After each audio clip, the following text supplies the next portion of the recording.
Okay ભાઈ, તો તમારું નામ શું? ભવદીપ. ભવદીપ. તમે ક્યાંથી આવો? નાગવા બીજથી. નાગવા બીજથી. અને તમે એ મારો 7 દિવસનો કોર્સ કર્યો. ઓકે, હા. હવે 7 દિવસમાં તમને શું ખબર પડી કે તમને ગરબા મિક્સ કરતા આવડી ગયું? આવડી ગયું. આવડી ગયું. હવે સમજી લો કે તમે પહેલા ગરબા મિક્સ કરવાનું સ્ટાર્ટિંગ કર્યું હતું કે તમે જસ્ટ નવા જ હતા? જસ્ટ નવા હતા.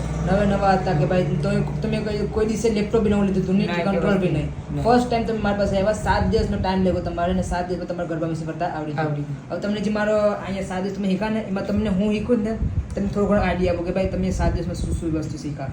7 દીમાં તો મેં બધી શીખી ગયો, કેમ કે મારે કઈ ગીતો હતા ને સોંગ હતા ને કે વસ્તુ હતું ને હેતિકભાઈ એ બધું સોંગ ને બધીમાંથી શીખી ગયો.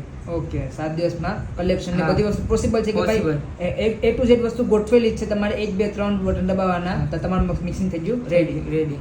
હવે અત્યારે જે મેથડ આપી એમાં ડાયરેક્ટ મેથડ છે, 1 દબાવો અને 7 દબાવો, હા. 1 દબાવો અને 8 દબાવો. હવે એ એટલી સિમ્પલ મેથડ થઈ ગઈ, તો નવા જે માણસો આવે એને ઇઝીલી આવડી જાય કરતા. હા, ઈઝી આવડી છે.